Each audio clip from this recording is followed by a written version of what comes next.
अफसर भाई बोलो। देखो, सबसे पहले मैं आप लोगों को ये बता दूं, पूरे मीडिया को, प्रिंट मीडिया को, इलेक्ट्रॉनिक मीडिया को और शहरान औरंगाबाद को और ज़िले को, मेरी उम्मीदवारी कोई 25 को डिक्लेयर नहीं हुई या 24 को डिक्लेयर नहीं हुई। मेरी उम्मीदवारी डिक्लेयर होके 20 दिन हो गए और 20 दिन होने के बाद हमने पूरे तालुके घूमे, पूरा ज़िला घूमा, हम लोग शहर घूमे और हमको बहुत अच्छा प्रतिसाद मिल रहा था। लेकिन बी फॉर्म इसलिए नहीं आया कि महाबाड़ा साहब इलेक्शन लड़ रहे, सब लोग बिजी थे और बी फॉर्म 10 दिन पहले देना या 20 दिन पहले देना, ऐसा कोई भी पक्ष की भूमिका नहीं रहती है।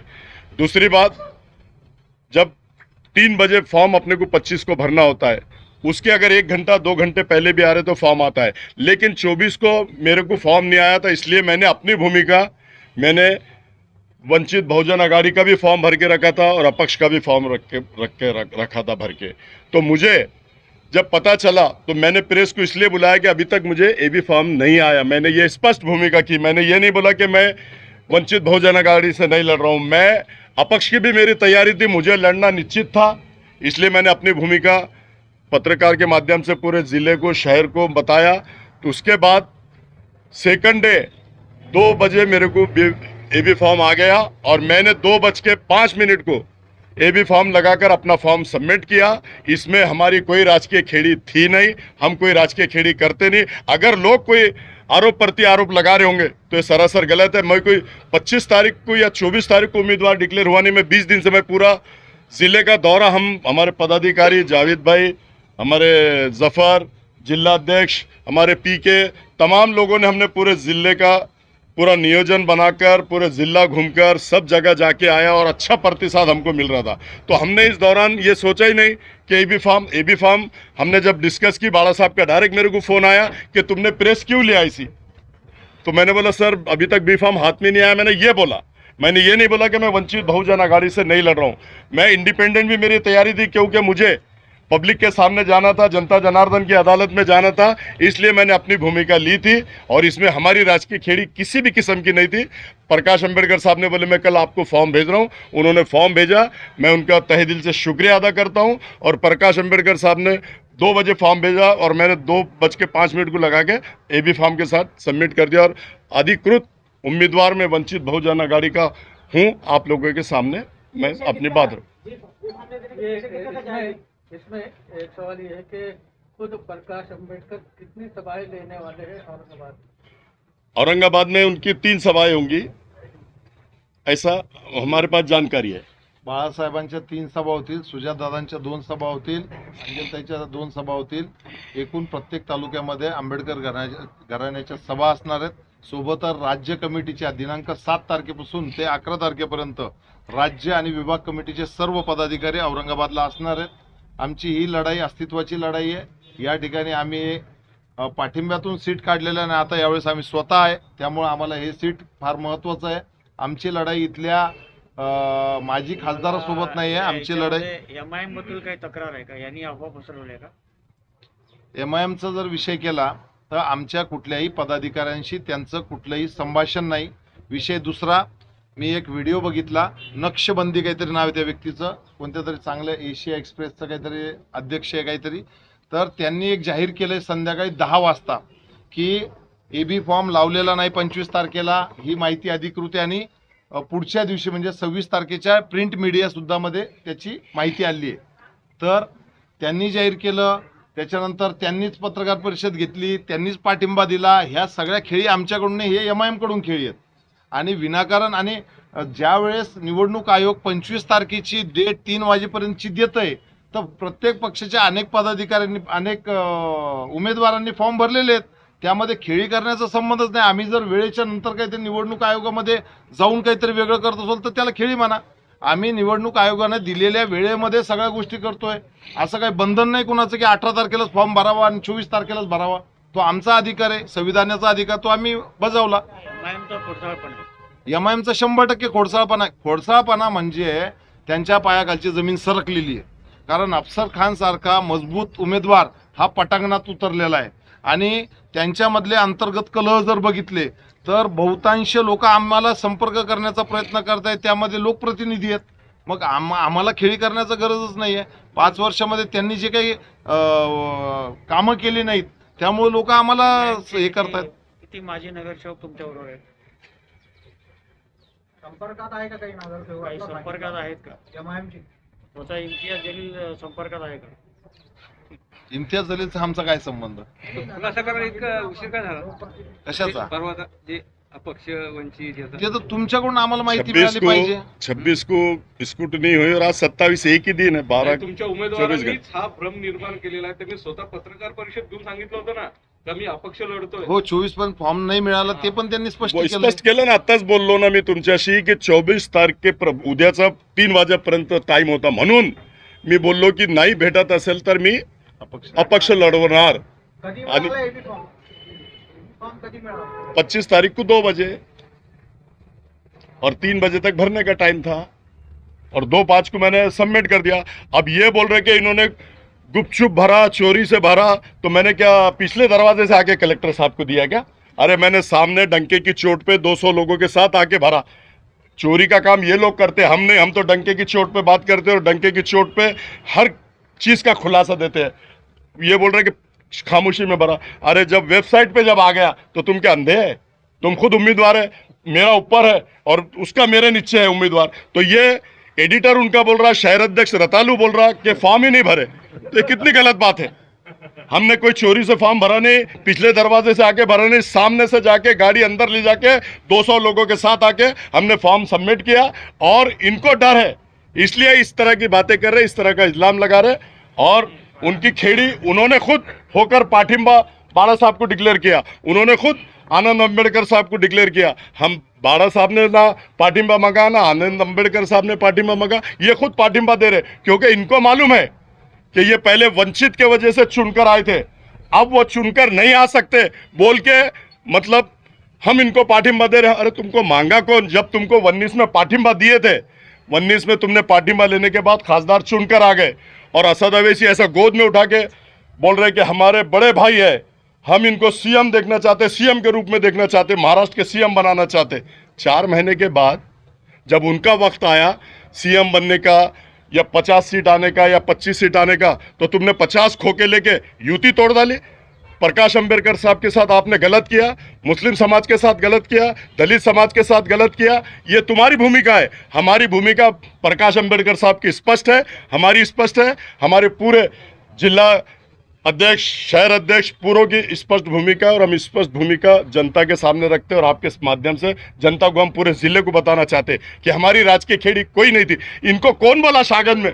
खुद होके बोलो कि हम वहाँ पार्टिंबा दे रहे. अरे हमने अगर बाड़ा साहब ने अगर बोला कि हम पार्टिंबा दे रहे, एक लाइन का कहीं उनका स्टेटमेंट बताओ या कोई पेपर में 2 लाइन की बात में आई हुई बताओ. उन्होंने ये कभी कहा नहीं. उन्होंने आपने उनके नेशनल चैनल पे आपने सुना होगा कि औरंगजेब के शहर से औरंगाबाद से दूसरी बार अगर कोई मुस्लिम जीतेगा तो वो अफसर खान होगा. जब वो इतना बड़ा स्टेटमेंट दे रहे तो इनको पार्टिंबा देने का या इनके साथ आने का कोई सवाल ही पैदा नहीं होता.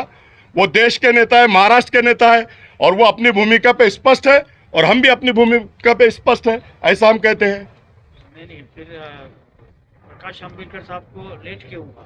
कहाँ लेट हुआ? 24 को शाम 25 का 2 बजे मेरे को फॉर्म दे दिया उन्होंने लेट हुए नहीं. फॉर्म भरने का 3 बजे तक टाइम है और उन्होंने खुद इलेक्शन लड़ रहे, वो खुद प्रचार में बिजी थे. उसके बावजूद भी, इतना बिजी होने के बावजूद भी उन्होंने एबी फॉर्म मुझे भेजा.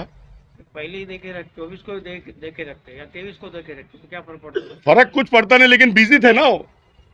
मेरी उनकी बात हुई ना, उन्होंने बोले मैं भेज रहा हूँ, तुम्हारा 3 बजे तक भरने का टाइम है, 2 बजे आपको फॉर्म आ जाएगा. उनको कोई भरोसा नहीं था क्या प्रॉब्लम क्या था? भरोसा उनको अपने आप पर भी है और उनके कैंडिडेट पे भी फुल भरोसा है. कैंडिडेट भी मजबूत है और वो भी मजबूत है. वो भी वहां से चुन कर आ रहे हैं अल्लाह के फजलो करम से और मैं भी यहाँ से चुन के आ रहा हूँ. ये स्पष्ट बोलता हूँ मैं आप लोगों को. जावेद साहब, आप अभी साथ में हैं. क्या कहते हैं? सांगितलं होतं की आमचे इस बारे में 4 उमेदवार हे. हो मी सांगितलं 4 उमेदवार मराठा उमेदवार पक्षाकडे आले. त्यांचा तुम्हाला सपोर्ट राहणार आहे का? ते जे 4 तुमच्याकडे इच्छुक होते त्यांचा आता तुम्हाला सपोर्ट राहणार आहे असा प्रश्न. आता इम्तियाज जलील पण इच्छुक होते, त्यांचा सपोर्ट राहणार आहे का? नाही राहणार. सांगा त्यांना सपोर्ट देता का? द्या म्हणा तर लढायचं ते एसा लढणार. उतरेल. आता आमचं असं मत आहे सरळ सरळ की मागच्या पंचवार्षिकला आम्ही MIM ला पाठिंबा दिला होता, या पंचवार्षिकला त्यांनी यांना पाठिंबा द्यावा, इम्तियाज जलील यांनाच अफसर खान यांना पाठिंबा द्यावा. मग आम्ही समजू की बाबा यांनी जे काही मतदान घेतले इथले माघार घ्यावी. माघार घ्यायला पाहिजे. क्योंकि पहले 5 साल दिए ना हमने उनको त्यांचे पार्टी में, कुठं वंचित उमेदवार बहुजन लढले आघाड़ी ने होते? प्रकाश कुठं आंबेडकर उमेदवार साहब ने लढले दिए ना. महाराष्ट्रात? कुठंच नाही.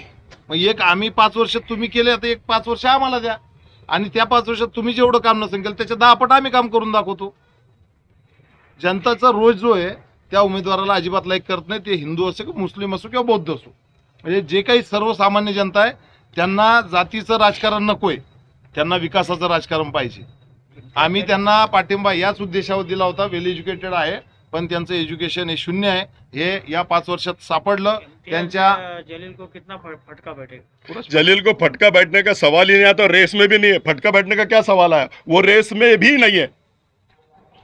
मैं स्पष्ट बोलता हूँ, रेस में आएगा कहाँ से? जब मुस्लिम समाज पूरा नाराज है, दलित समाज पूरा नाराज है, धनगर समाज पूरा नाराज है, OBC समाज नाराज है, तो रेस में आएगा कैसे वो? तुमची टक्कर महाविकास आघाडीसोबत आहे का महायुतीसोबत? देखो, मेरी टक्कर सीधा सीधा संदीप पान भुमरे से है. मैं स्पष्ट बोलता हूँ कि हम दोनों में लड़ाई होगी और दोनों में से जो भी जीतेगा वो हम दोनों में टक्कर है, और ये तीसरे और चौथे नंबर पे रहेंगे. मैं स्पष्ट आप लोगों को बता दूं, क्योंकि मेरा जो सर्वे है, मैं जो पूरे तालुके घूम रहा हूँ, पूरा जिला घूम रहा हूँ, इन्होंने काम तो छोड़ो, ये तो गया ही नहीं किसी के पास, शुक्रिया अदा करने को भी नहीं गया. ऐसा चारों तालुके से और पूरे जिले से बातें आ रही है. और चंद्रकांत खैरे 20 साल थे, उन्होंने क्या किया? उन्होंने भी कुछ नहीं किया. 25 साल में पूरा जिला और शहर पूरा हमारा पूरा वंचित है, कोई काम हुआ नहीं, सब लोग सुविधा से वंचित है, ऐसा मैं कहता हूं. और सब लोगों का ये बोलना है कि वो शुक्रिया अदा करने को तक नहीं आया तो काम तो बहुत दूर की बात रही. तो इस बेस पे सारे तालुके के लोग, सारे जिले के लोग ये बोल रहे हैं कि वंचित बहुजन आघाड़ी, अफसर खान एक मजबूत कैंडिडेट है और वो सबको, समाज को साथ में लेके चलता है, शहर में इतना विकास करता है, तो अब पूरे तालुकों का भी विकास करेगा. तालुकों की समस्या लोगों ने मुझे बताई है कि सबसे ज़्यादा पानी की समस्या है, लाइट की समस्या है, स्कूल की समस्या है. एक टीचर 5-5 क्लासों को पढ़ाती है. अरे तो तुम 25 साल से, तुम 20 साल से तुम खासदार है, 5 साल से तुम खासदार है, तुमने किया क्या? कुछ भी नहीं. तुम्हारा वक्त शून्य है, शून्य वक्त है तुम्हारा. ये सारे जिला और सारे तालुके और सारा शहर ये बोल रहा है. तो इसलिए मैं समझता हूँ कि सारे लोग हमारे साथ हैं और जीत अल्लाह के फजल करम से हमारी होंगी, ऐसा मैं कहता हूँ. खासदार म्हणून निवडून आल्यानंतर कोणाला पाठिंबा देणार? मैं अमित भुईगळ पत्रकार परिषद क्या होती है? इंडिया के साथ है? अरे वो मेरे को पता नहीं है, तुम जिला सदर से पूछो. अरे उसके साथ मुसलमान नहीं है तो अमित भुईगढ़ क्या जाएगा? 70% मुस्लिम नहीं है उसके साथ, तो अमित भुईगढ़ क्या जाएंगे? अमित भुईगढ़ एकदम पक्के सिपाही है प्रकाश अंबेडकर साहब के, वो इधर उधर हलने वाले नहीं. आज के पत्रकार परिषद क्यों नहीं थी? वो बाहर गए, वो अकोला से थे, बाहर गए हुए हैं ना, यहाँ नहीं है ना. तुम्ही निवडून आल्यानंतर कोणाला पाठिंबा देणार?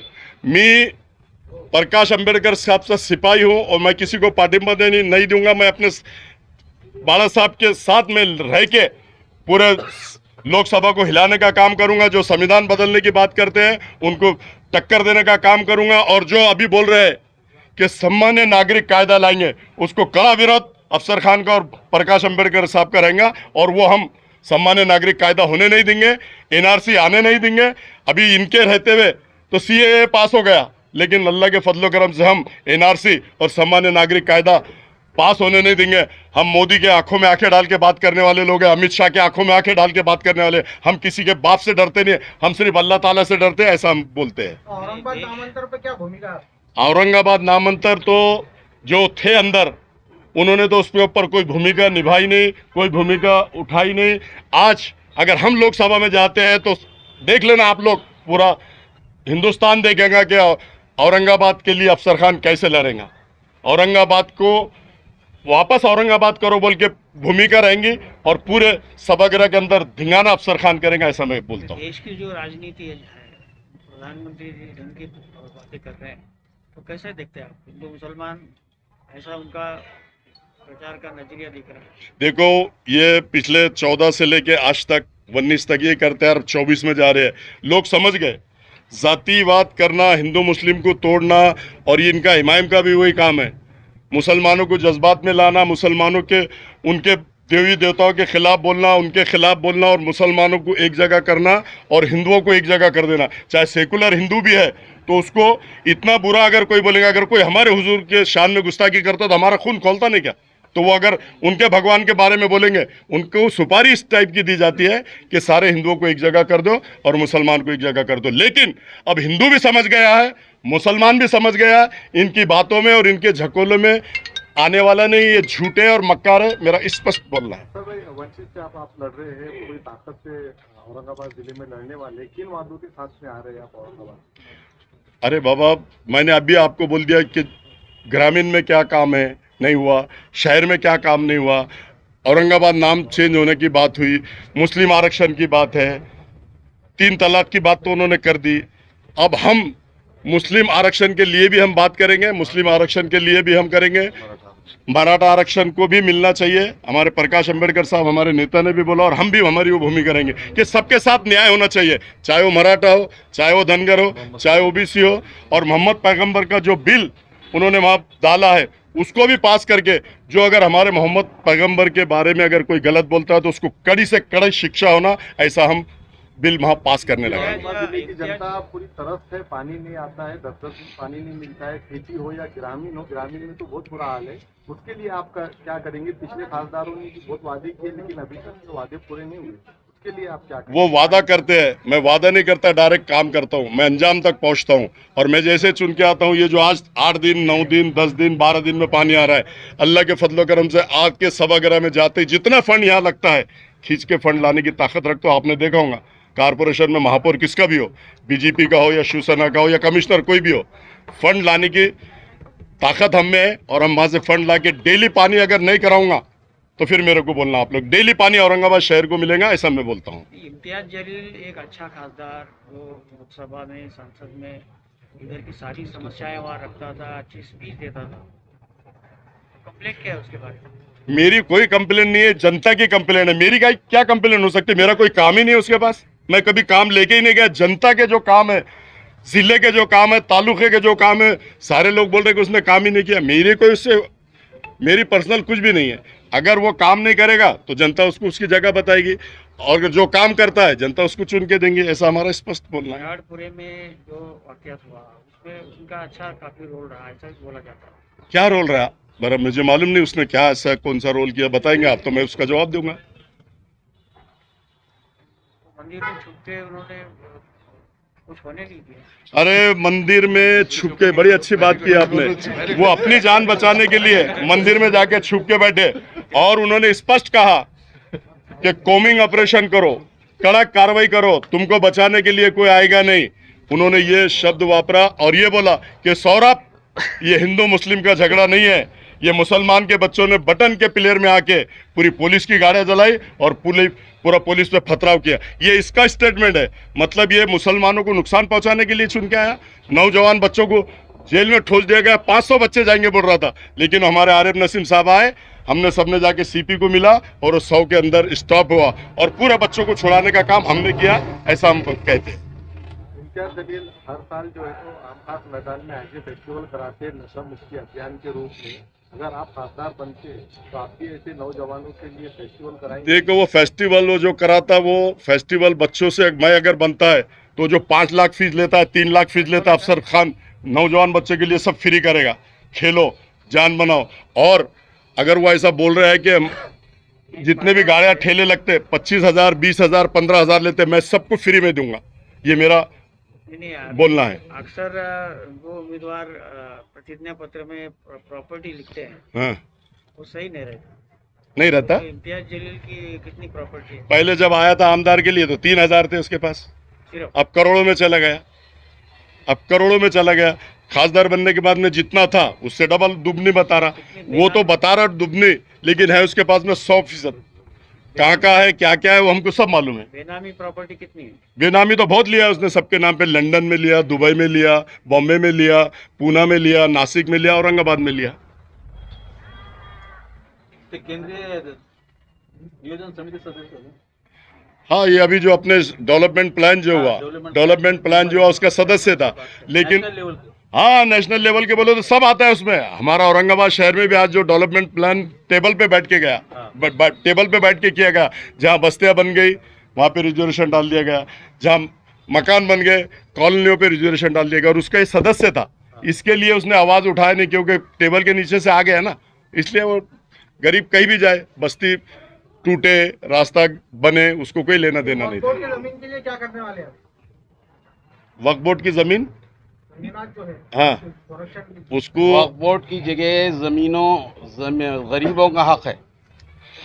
जितने भी बड़े बड़े मुसलमानों ने वक्फ अपनी जगह अपनी जायदाद वक्फ की है, ये जो है गरीबों का हक है।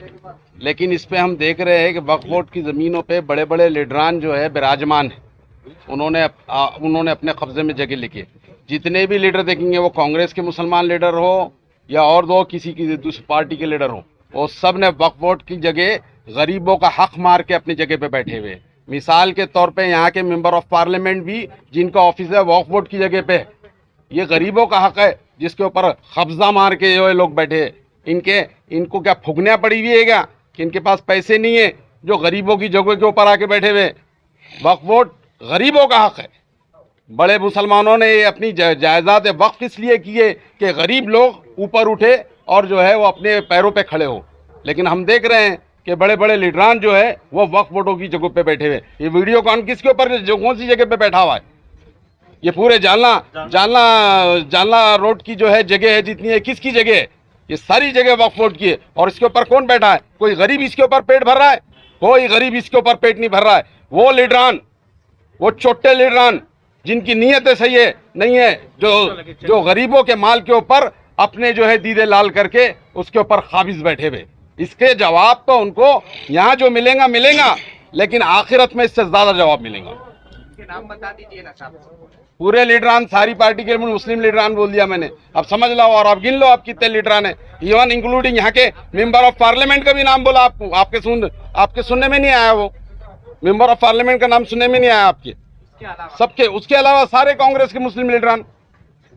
वीडियोकॉन पे कौन बैठा हुआ है? यहाँ की ये पूरी जगह पे कौन बैठा हुआ है? कौन है? सारे जो है मालदार इंडस्ट्रियलिस्ट बैठे हुए हैं वहां पर। और वो जगह जो है हक जिसका है वो गरीबों का हक है, वो गरीबों का हक मार के खाए, अल्लाह ताला गारत करेगा उनको। इम्तियाज जलील पहले धन्ना सेठों के बारे में बात करते थे। करवाया फाउंडर ने, औरंगाबाद में आपने लेकर आया, क्या आपको लगता है कि ये आपकी बहुत बड़ी गलती? नहीं, गलती नहीं है।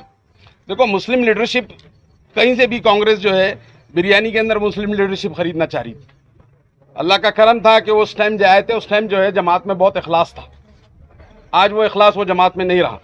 अब वो जमात में इखलास ये रहा कि मेरी रोटी रखी हुई है और मेरी रोटी पे दाल कैसी आती है। तो आज वो जमात का ये हाल है कि वो सिर्फ रोटी पे दाल खींचने के काम करते। और हम जब थे वहाँ पे, उसमें इखलास था और हमने मुस्लिम लीडरशिप को बढ़ाने की कोशिश की थी और अल्हम्दुलिल्लाह उसमें हम कामयाब भी हुए। जलील स्टार्टिंग में धन्ना सेठ लोगों के बारे में बात करते और ये बटन और गुटखा के बारे में, नशीले जो पदार्थ है उसके खिलाफ भी लड़ते थे। अब क्या हो गया? देखिए, उन्होंने जो वक्फ बोर्ड धन्ना सेठ सारे अंदर जाएंगे, बैठ के मैं एफआईआर कराऊंगा, ये पूरी बिल्डिंगें टूटेंगी, यहाँ गरीबों के मकान बनेंगे, यहाँ गरीबों को फैसिलिटी मिलेंगी, लोग गरीब यहाँ पेट भरेंगे, ऐसा उन्होंने कहा था। और उसके बाद में उन्होंने आवाज़ उठाने के बाद में सारे धन्ना सेठ से मिलके 7 करोड़ रुपए लेके और उन्होंने आवाज़ को दबाने का काम किया। जहाँ भी वो आवाज़ उठाते, गुटखे की आवाज़ ले लो, देशी दारू की आवाज़ ले लो, वाइन शॉप की आवाज़ ले लो, रेती की आवाज़ ले लो, आप हर वक्फ बोर्ड की आवाज़ ले लो, हर आवाज़ उठाकर मैनेज हो जाते हैं, वहाँ से पैसा ले लेते और चुप बैठ जाता है। आप बोलो ना, वो बोलता है मैंने ये आवाज़ उठाया, रिजल्ट क्या है? 640 दोनों ने मिलके वहाँ पे क्वेश्चन किए, रिजल्ट कितने आए वो बताओ। बातें करना तो सबको आता है और सब करते हैं, उसका रिजल्ट चाहिए। 640 में जो आवाज़ उठाई उन्होंने लोकसभा में, उसका नतीजा कितना आया? एक भी नहीं आया। मैं समझता हूँ उनके हक में एक भी नहीं आया। वो आवाज़ उठाने के बाद में जो मैनेज हो जाता है, चाहे वो लोकसभा हो, चाहे वो अपना शहर हो या हिंदुस्तान हो या महाराष्ट्र हो, वो मैनेजमेंट कर लेते हैं और उसमें रिजल्ट 0 होता है, रिजल्ट आता ही नहीं, ऐसा हम कहते हैं। सर, अभी आदर्श बैंक घोटाले का जो बहुत किस्सा अच्छा है, हाँ, उसमें आपका कुछ योगदान है क्या? और आपने कुछ उसके ऊपर काम किया क्या? और लोगों को लिए कुछ रिलीफ आप देने वाले हैं क्या? देखो, अभी उसने जो आदर्श घोटाले का आवाज उठाया, नौटंकी थी ये, नाटक किया, नौटंकी किया, लोगों को बताया कि मैं नौटंकी और नाटक कर रहा हूं। उसने आदर्श घोटाले में किसको 100 रुपए दिलाए मुझे बता दो आप, किसी को दिलाया नहीं उसने, और 538 लोगों को उसने गुना दाखिल करा दिया 353 का। अब कुछ फायदा तो किसी को मिला नहीं, पहले खाने को परेशान है घर में, अब उनको 7/12 देना है या टैक्स पावती देना है या वकील लगाना है। 538 लोगों पे गुना दाखिल करा दिया। ये उसने आदर्श घोटाले का ये इनाम दिया उनको।